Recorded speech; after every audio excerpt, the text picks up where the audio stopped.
بسم الله الرحمن الرحيم الحمد لله رب العالمين والصلاة والسلام على سيد الأنبياء والمرسلين محمد وآله وصحبه أجمعين أما بعد فأعوذ بالله من الشيطان الرجيم بسم الله الرحمن الرحيم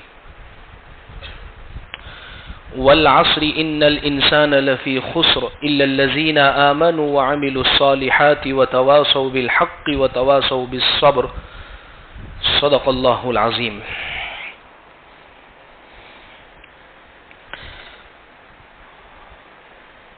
وقال الشيخ ابن سعد رحمه الله أغبط الناس رجل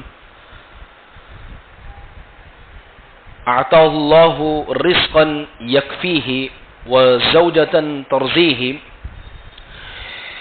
وبيتا يوبيه وسلم من الدين الذي يسقله ويؤذيه أو كما قال. عزیز بزرگوں، اللہ تبارک و تعالیٰ کا بڑا احسان ہے کہ اللہ نے ہمیں مسلمان بنایا اور اسلام کے ساتھ بہت ساری نعمتوں سے اللہ نے ہمیں نوازا ہے. اللہ کی نعمتیں بہت ساری ہے، غور کرنے کے بندے کو اپنی ذات پر ضرورت ہے. ہوتا یہ ہے عام طور پر کہ ہر انسان اپنے آپ کو ہی کمتر سمجھنے لگتا ہے، لیکن وہ اندازہ نہیں لگا سکتا ہے کہ اللہ کی کتنی نعمتیں اس کے اوپر ہے جس سے دوسرا شخص محروم ہے. اس لیے حدیث میں فرمایا، علم میں جو تم سے بڑے ہوئے ہو ان کو دیکھا کرو، علم میں، عمل میں، اور مال میں جو تم سے کمتر ہو ان کو دیکھا کرو، تو اللہ کا شکر، اللہ کی نعمت کی قدردانی نصیب ہوگی. عام طور پر ہم سب کے رونے کی جو وجوہات میں سے ایک بہت بڑی وجہ یہ ہے کہ اللہ کی نعمت کا شکر گزاری ہی نہیں ہے. اللہ نے جو دیا اس پر ہم راضی ہی نہیں ہے. اللہ نے اگر چھوٹا مکان دیا ہے تو ہماری توجہ بڑے مکان والے کی طرف ہوتی ہے، یہ نہیں کہ جھونپڑے والے کی طرف توجہ ہو، کچا مکان ہے اس کی طرف توجہ ہو. اللہ نے اگر ضرورت کے بقدر روزی دی ہے اور اس پر گزارا ہو جاتا ہے تو ہماری نظر ان لوگوں کی طرف ہوتی ہے جو اپنی خواہشات کے مطابق زندگیاں گزارتے، پھر اللہ سے شکوہ شکایت ہم لگانا شروع کر دیتے ہیں. یہ نہیں کہ ان لوگوں کی طرف ہماری توجہ ہو کہ جن کی ضرورت بھی بہت مشکل سے پوری ہوتی ہے. اس لیے کہتے ہیں، میں نے ایک بات نقل کی ہے اور بہت پیاری بات ہے، جس آدمی کو اللہ نے 4 نعمتیں اگر دے دی ہے تو وہ تمام لوگوں میں بہت قابل رشک ہے. یعنی سب لوگوں کے اندر وہ شخص قابل رشک ہونے کا مطلب یہ ہے بہت زیادہ وہ شخص کامیاب ہے. یا بعض مرتبہ کسی کو بہت اونچا مقام مل گیا اور سب لوگ اس کی طرف رشک کی نظر سے دیکھتے کہ یار واقعی کتنا خوش نصیب آدمی ہے. یہ جو ایکسپریشن ہمارا کسی اور شخص کے مال کے تعلق سے، عہدے کے تعلق سے، کسی اور چیز کی وجہ سے ہوتا ہے، اگر اللہ نے کسی کو 4 چیزیں دے دی ہے تو واقعی وہ شخص بھی بہت بڑا خوش نصیب ہے اس دنیا کا. کون سی چیز؟ سب سے پہلی چیز کہ رزق یکفیہ، اللہ نے اتنی روزی اس کو دے دی ہے جو اس کو کافی ہو جاتی ہے، جس پر اس کا گزارا ہو جاتا ہے. انسان کو کتنی روزی کی ضرورت ہے؟ آپ دیکھ لیجئے کہ عام طور پر انسان کو کتنی روزی کی ضرورت ہے. اتنی ہی روزی چاہیے جتنی وہ کھا سکتا ہے. صبح شام کی 2 روٹی 2 بوٹی کی اس کو ضرورت ہے. اگر اللہ نے اتنی رزق اور اتنی روزی اس کو دے دی ہے تو پھر اس کو اللہ کی نعمت کا شکر ادا کرنا چاہیے. لیکن ہوتا یہ ہے کہ جتنا ملا ہے اس پر صبر نہیں ہوتا ہے، جتنا ملا ہے اس پر شکر نہیں ہوتا ہے، جتنا ملا ہے اس پر رضا بالقضاء نہیں ہوتے ہیں، یعنی اللہ کی نعمت پر راضی نہیں ہوتے ہیں. وہ اللہ سے شکوہ شکایت شروع کر دیتے ہیں کہ اللہ آپ نے اگر 2 پہیے کی گاڑی دی ہے تو 4 پہیے کی کیوں نہیں ملی ہے؟ 4 پہیے والی ملی ہے تو ہوائی جہاز کیوں نہیں ملا ہے؟ حقیقت میں بات یہ ہے اور دیکھیے ایسا شخص پھر کسی بھی کروٹ سکون اور قرار نہیں ہوگا ایسے شخص کو، جس کی توجہ ہمیشہ زیادتی کی طرف ہوگی اس کو کبھی بھی. اس لیے حدیث پاک میں پیارے آقا صلی اللہ علیہ وسلم نے فرمایا کہ وہ شخص، اور خاص طور پر انسان کے بارے میں فرمایا کہ یہ انسان کا جو پیٹ ہے وہ قبر کی مٹی بھر سکتی ہے، صرف قبر کی مٹی ہے. تو اس لیے اللہ نے جو رزق دیا ہے اس کے اوپر انسان کو کافی ہو جاتا ہے، اور اس کی زبان سے یہ بات نکلتی ہے کہ اللہ کا بے حد احسان ہے. ابھی گزشتہ ماہ ایک مفتی صاحب سے ملاقات ہوئی، اور وہ کسی بازار میں بیٹھتے ہیں تو ان سے تذکرہ ہوا کہ مفتی صاحب بازار کے لوگوں کا کہنا یہ ہے کہ ابھی گراہک نہیں ہے، یا مارکیٹ ویسا کھلا نہیں ہے، یا اسی طریقے سے کاروبار برابر نہیں چل رہا ہے. ایک مخصوص فیلڈ کے اندر ہے وہ. تو مفتی صاحب نے برجستہ یہ جملہ کہا، ناشکرے ہیں یہ لوگ. اللہ کا بڑا احسان ہے کہ اللہ تبارک و تعالی نے سب کو ان کی روزی ان کے بقدر اللہ نے عطا فرمائی ہے، لیکن دراصل یہ ناشکرے اور ناقدرے لوگ ہو چکے ہیں. اس لیے آپ حال دیکھیے، ہم سب کا یہی ہوتا ہے. جب پوچھے، یعنی مثال کے طور پر 2022 کے اندر کسی نے پوچھا ہوگا بھئی کیسا رہا کاروبار، تو کہتا ہے گئے سال جیسا نہیں ہے. 2023 میں بھی یہی بات ہوگی کہ گئے سال جیسا نہیں ہے. اس کا مطلب 2022 میں ٹھیک تھا، آپ نے نعمت کی قدر نہیں کی. اور اللہ نے قرآن میں صاف فرما دیا، لئن شکرتم لازیدنکم ولئن کفرتم ان عذابی لشدید. شکر گزاری کرو گے تو اللہ نعمتوں کو بڑھائیں گے، ناشکری کرنے پر اللہ نعمتیں چھین لیتے ہیں. پھر نعمتیں چلی جاتی ہیں انسان کے پاس سے جو ناقدرہ ہوتا ہے. تو اس لیے وَرِزْقٌ تَكْفِيهِ. اور ایک بات یہ بھی ذہن میں رکھے کہ انسان کو کتنا ہی کچھ مل جاوے لیکن اس کا گزارا تو بہت مختصر سی چیزوں پر ہوتا ہے. حضرت عمر رضی اللہ عنہ کا واقعہ لکھا ہے. حضرت عمر فرماتے ہیں کہ وہ ایک مخصوص زمانہ کہ جس میں یہ مشہور ہو گیا تھا پیارے آقا صلی اللہ علیہ وسلم کے متعلق کہ آپ نے اپنی تمام بیویوں کو طلاق دے دی ہے. حالانکہ طلاق نہیں دی تھی، 1 مہینے کی قسم کھائی تھی آپ نے الگ رہنے کی. اس زمانے کے اندر حضرت عمر رضی اللہ عنہ حضور کے دروازے پر آتے ہیں اور پہرےدار سے پوچھتے ہیں کہ میں اجازت چاہتا ہوں. تو اندر سے حضور کی طرف سے کوئی جواب نہیں ملتا. وہ پہرےدار آ کر بتاتے ہیں کہ حضور نے کوئی جواب نہیں دیا ہے. حضرت عمر چلے جاتے ہیں. دوسری مرتبہ آتے ہیں، پھر یہی معاملہ، حضور خاموش ہے، پھر وہ چلے جاتے ہیں. تیسری مرتبہ آتے ہیں، پھر پوچھتے ہیں، اجازت چاہتے ہیں، پھر کوئی جواب نہیں ملتا ہے، وہ چلے جاتے ہیں. جیسے ہی حضرت عمر رضی اللہ عنہ جانے لگتے ہیں تو وہ بلانے کے لیے واپس آتے کہ حضور آپ کو یاد فرما رہے ہیں. حضرت عمر فرماتے ہیں میں جیسے ہی اندر گھر میں گیا تو گھر کے اندر کیا دنیا تھی اللہ کے نبی صلی اللہ علیہ وسلم کی. کچھ ایک مٹھی جو رکھے ہوئے تھے، ایک کٹورا رکھا ہوا تھا اور بہت مختصر سا سامان رکھا ہوا تھا. بتلانے کا مقصد یہ ہے کہ جن کے لیے دنیا اللہ نے سجائی ہے ان کی کل کائنات جو ہے وہ اتنی مختصر ہے.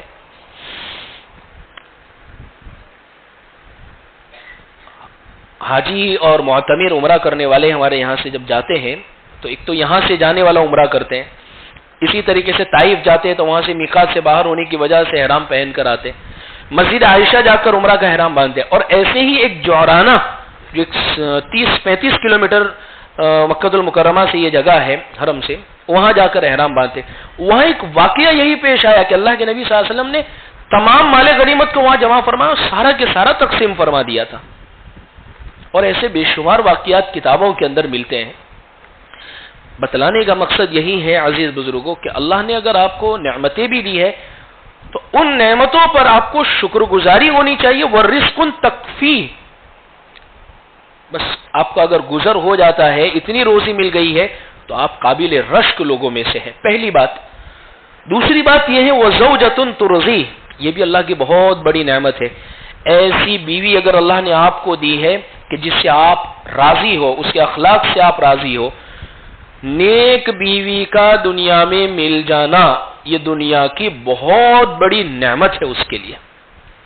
ورنہ اگر بیوی انسان کے لیے سخت آ گئی، بد زبان آ گئی، تو یہاں جہنم بن جاتی ہے انسان کی۔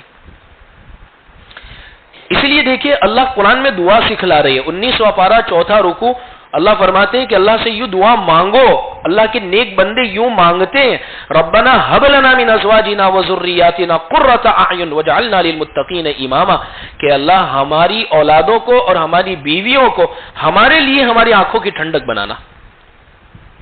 وزوجۃ ترضی، اور اگر اللہ نے دی ہے، اسی لیے آپ دیکھیے کہ پہلے ہی دن سے یعنی شادی سے پہلے بھی انسان یہ دعا کا اہتمام کرتا رہے اور اللہ سے مانگتا رہے۔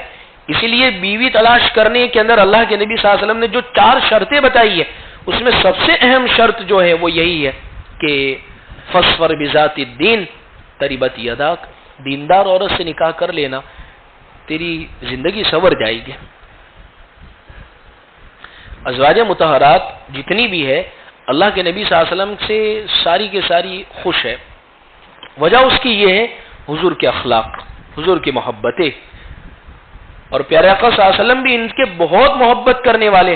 حالانکہ بہت ساری ازواج مطہرات جیسے ام سلمہ رضی اللہ عنہ، جب حضور کے نکاح میں حضور رشتہ لے کر گئے ہیں تو حضرت ام سلمہ حضور کو سامنے سے یوں کہہ رہی ہے کہ حضور نکاح کا پیغام لے کر گئے، تو فرمایا کہ حضور میں کیسے آپ کے نکاح میں آ سکتی ہوں، میں تو بہت غصے والی ہوں۔ اللہ کے نبی فرماتے کہ میرے ساتھ نکاح کی وجہ سے اللہ تیرے غصے کو بھی ٹھنڈا کر دیں گے۔ بتلانے کا مقصد یہی ہے عزیز بزرگوں کہ اگر اللہ نے نیک بیوی عطا فرمائی ہے، اسی لیے قرآن نے نیک بیوی کو دنیا کا بہترین ساز و سامان کہا ہے۔ حدیث پاک میں حضور نے فرمایا کہ 3 چیزیں جو ہیں وہ اللہ کے نبی صلی اللہ علیہ وسلم کی آنکھوں کی ٹھنڈک ہے، اور اسی میں سے نیک بیوی اگر مل گئی ہے تو یہ اللہ کا بہت بڑا احسان مانے۔ نیک بیوی کا مطلب یہ ہوتا ہے اللہ کے حکموں کی بھی پابند ہو اور اسی طریقے سے شوہر کی فرما بردار بھی ہو۔ تو اور یہ دیکھیے پہلے دن ہوتا ہے، یعنی جس وقت آپ رشتہ تلاش کرتے ہیں اسی وقت سے آپ کو اس چیز پر غور کرنے کی ضرورت ہے۔ بہت ساری مرتبہ انسان جب رشتہ تلاش کرتا ہے تو دینداری کو اتنا اہمیت نہیں دیتا ہے، بس وہاں تو صرف خوبصورتی دیکھتا ہے، اور پھر خود کے اوپر جب دینداری سوار ہوتی ہے یا دینداری پر وہ آتا ہے تو اب زبردستی بیوی سے یہ چاہتا ہے کہ تو بھی دیندار بن، اور پھر اس سے جھگڑا کرتا ہے، پھر اس کے ساتھ لڑائی کرتا ہے، پھر اس کو مارتا ہے۔ لیکن پہلے دن آپ نے جو چیز دیکھی ہے اب اس کو دینداری پر لانا ہے تو محبت سے لانا پڑے گا۔ اسی لیے آج کل ایک مزاج ایسا بنتا جا رہا ہے، اللہ کے میں نے گزشتہ رات تفسیر میں بھی یہ بات ذکر کی کہ عام طور پر لڑکا تلاش کرتے وقت جو چیز دیکھی جا رہی ہے آج کل وہ صرف مال کہ مالدار ہے تو فوراً آنکھ بند کر کے رشتہ کر دو، اللہ نیک بنا دیں گے۔ اور لڑکی تلاش کرتے وقت صرف جو اہمیت دی جا رہی ہے عام طور پر وہ صرف خوبصورتی، بس کہ لڑکے کے ساتھ کھڑی ہو تو شوبھنی چاہیے، بس یہی چیز ہے۔ دینداری، اخلاق یا اسی طریقے سے گھروں کا ماحول، یہ تمام چیزیں مفقود ہوتی جا رہی ہے۔ اسی کے نتیجے کے اندر آپ دیکھیے طلاق کا ریشو اور اسی طریقے سے گھروں کے حالات کیا ہو رہے ہیں۔ تو دوسری چیز اور دوسری نعمت یہ ہے کہ وہ زوجۃ ترضی، اللہ نے ایسی بیوی اور ایسی زوجہ عطا کی ہے جس سے آپ راضی ہے، اس کے دین سے آپ راضی ہے، اس کے اخلاق سے آپ راضی ہے۔ وہ گھر کے آج کے دور میں نیک بیوی اس کو کہہ لیجئے جو گھر کے بچے سنبھال لیتی ہے، گھر میں نماز پڑھ لیتی ہے اور گھر میں رہتی ہے، یہ نیک ہے، اور اس کی شوہر کی اجازت کے بغیر کسی اجنبی سے غیر محرم سے بات نہ کرتی ہو، یہ بہت بڑی اس دور کے اندر بیوی کے نیک ہونے کی نشانی ہے۔ 2 باتیں ہو گئی۔ تیسری بات یہ ہے کہ وَبَيْتٌ يُوِي، اللہ نے اگر ایسا مکان دیا ہے جس میں آپ قرار پا سکتے ہیں، یعنی ٹھکانہ آپ پکڑ سکتے ہیں، یعنی مختصر سا آپ کو اللہ نے گھر عطا کیا ہے، آپ کا اپنا ہے یا چاہے کرائے کا ہے، لیکن اللہ نے آپ کو گھر کی نعمت سے نوازا ہے، بہت بڑی یہ اللہ کی نعمت ہے۔ اس لیے اللہ نے قرآن میں بھی گھر کی نعمت کو بیان فرمایا، حدیث پاک میں بھی اللہ کے نبی صلی اللہ علیہ وسلم نے گھر کی نعمت کو بیان فرمایا. اگر اللہ نے دی ہے تو یہ اس دور کی بہت بڑی نعمت ہے، بہت بڑی نعمت ہے. ورنہ ایک حدیث کے اندر یہ بات ملتی ہے کہ لا ایمان لمن لا بیت لہ، بعض مرتبہ انسان کا ایمان رخصت ہو جاتا ہے جب اس کے پاس گھر نہیں ہوتا ہے. شوہر میاں بیوی اکیلے رہتے ہیں، کیا کرائے کے مکان کے اندر ہے، شوہر کا انتقال ہو گیا، اللہ نہ کرے بیوی کے اوپر حادثات آئے، حالات آئے، تو وہ کہیں اپنے ایمان کا سودا نہ کر لے اس کے نتیجے کے اندر. تو اس لیے اگر اللہ تبارک و تعالیٰ نے گھر کی نعمت آپ کو عطا کی ہے تو اس دور کی بہت بڑی یہ نعمت ہے. اس لیے یہ کوئی ضروری نہیں ہے جو بہت بڑا ہو، بہت خوبصورت ہو، بہت انٹیریئر والا ہو، ڈیزائننگ والا ہو، بہت زیادہ اس میں خرچ کیا گیا ہو. سمپل ہو، سوبر ہو، آپ سکون اور اطمینان کے ساتھ اس میں رہ سکتے ہیں. اور یہ بیوی کا حق بھی ہے، شریعت اس کو بیوی کا حق بھی کہتی ہے. اور وہ حدیث میں حضور نے نہیں فرمایا یا معاشر الشباب کہ اے نوجوانوں، من استطاع منکم الباءۃ فلیت، نکاح کی طاقت ہو تو جلدی سے نکاح کر لو. محدثین اس حدیث کی شرح میں کرتے ہیں نکاح کی طاقت کا مطلب یہ ہے شوہر بیوی کے 3 واجب حق ادا کر سکتا ہے تو پھر اس کو چاہیے کہ جلدی سے نکاح کر لے.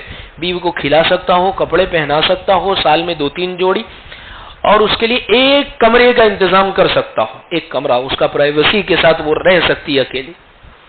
اتنا اگر کر دیا تو گویا اس نے بیوی کے حق کو ادا کر دیا. اب اس کو چاہیے کہ جلدی سے نکاح کر لے. تو اللہ نے اگر یہ مکان کی نعمت سے نوازا ہے تو یہ بھی بہت بڑی اللہ کی نعمتوں میں سے ہے.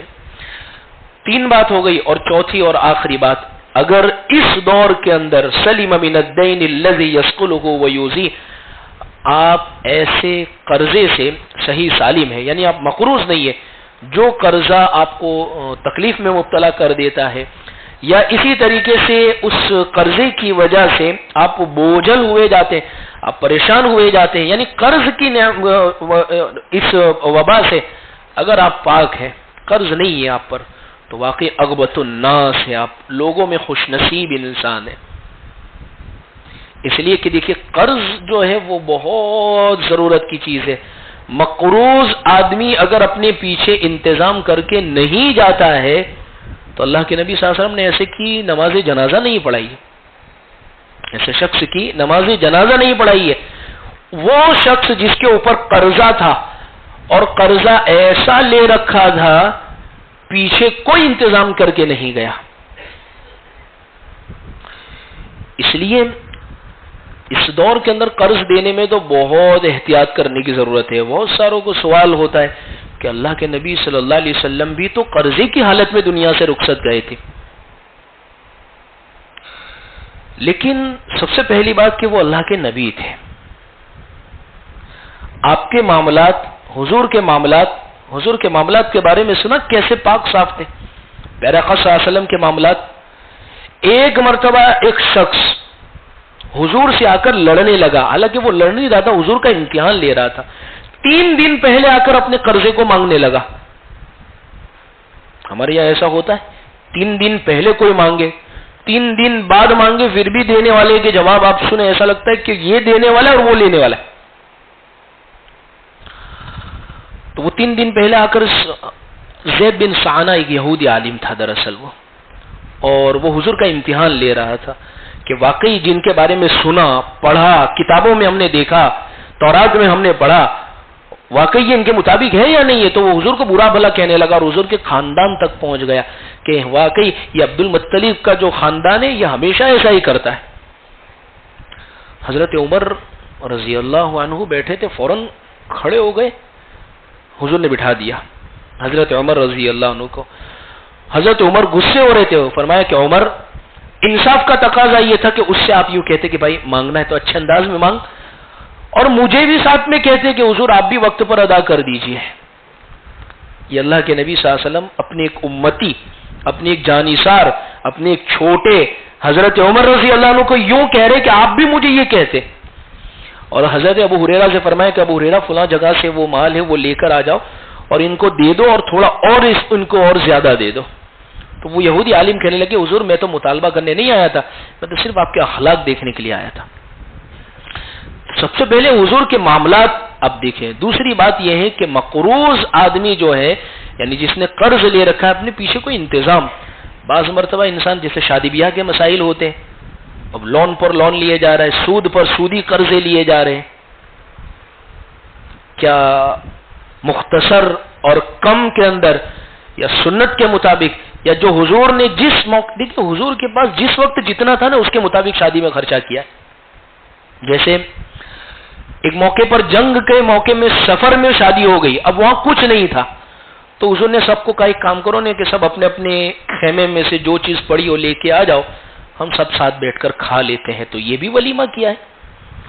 حضرت علی اور حضرت فاطمہ رضی اللہ عنہ کے وہاں پر انتظام تھا تو حضور نے تینوں چیزیں بنائی, گوشت بھی تھا, روٹی بھی تھی اور میٹھا بھی تھا, کھجور پنیر وغیرہ کا بنایا کرتے تھے اس زمانے کے اندر. تو وہ انتظام اللہ کے نبی صلی اللہ علیہ وسلم نے فرمایا ہے.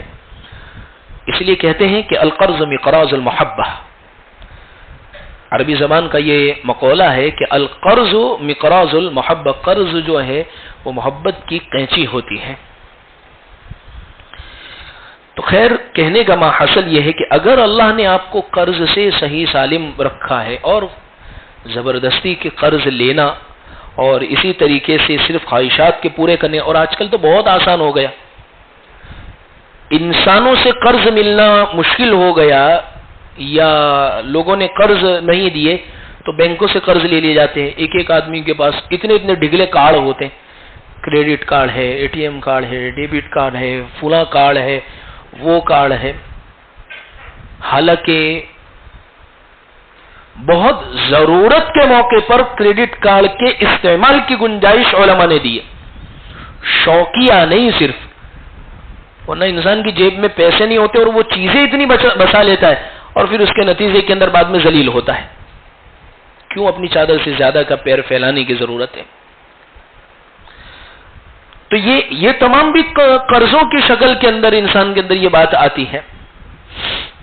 تو اس لیے عزیز بزرگوں, اگر اللہ نے اگر آپ کو قرض سے صحیح سالم رکھا ہے اور آپ پر کوئی قرض نہیں ہے. ایک مرتبہ ایک جنازہ لایا گیا اللہ کے نبی صلی اللہ علیہ وسلم کے سامنے. اچھا حضور پوچھا کرتے تھے کہ ان پر کوئی قرض ہے, فرماتے نہیں, تو حضور نماز جنازہ پڑھاتے. اگر پوچھتے ان پر قرض ہے, کوئی کہتے کہ ہاں, اور کوئی ان کا وکیل بن جاتا کہ بھئی میں ان کا قرض ادا کر دوں گا, میں یا ان کی اولاد میں سے, تو پھر اللہ کے نبی صلی اللہ علیہ وسلم نماز جنازہ پڑھاتے. اور قرض ایسا کر کے گئے, پیچھے کوئی انتظام نہیں ہے, تو ایسے کی نماز جنازہ نہیں پڑھاتے اللہ کے نبی صلی اللہ علیہ وسلم.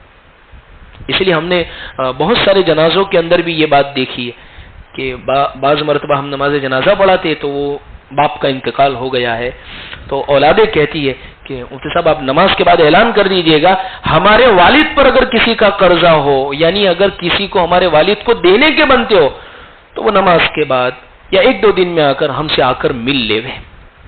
کیونکہ قرض کے معاملے میں آخرت میں پکڑ بھی پھر بہت زبردست ہے, کیونکہ مخلوق کا مال ہے. اللہ تبارک و تعالیٰ اپنے حقوق چاہیں گے تو معاف کر دیں گے, مخلوق کے مال کے اندر پکڑ پھر بہت سخت ہے. خیر خلاصہ یہ ہے, یہ چار باتیں میں نے آپ کے سامنے ذکر کی ہے کہ لوگوں میں خوش نصیب انسان وہ ہے جس کو اللہ نے یہ چار نعمتیں عطا کی ہو, ضرورت کے بقدر روزی, ایسی بیوی جس سے وہ راضی ہے, ایسا مکان جس میں وہ ٹھکانہ پکڑ سکتا ہے, اور وہ قرض کی چیز سے اور قرض والی چیزوں سے وہ پاک صاف ہے, یعنی اس سے بچا ہوا ہے. تو فرمایا شیخ سعد نے کہ وہ شخص دنیا کا خوش نصیب انسان ہے. اللہ نے اگر یہ نعمتیں ہمیں عطا فرمائی ہیں تو اللہ کا اس پر ہمیں شکر ادا کرنا چاہیے, اس لیے کہ یہ بھی بہت بڑی نعمتوں میں سے ہیں. اللہ ہم سب کو اس پر عمل کی توفیق عطا فرمائے. وآخر دعوانا ان الحمد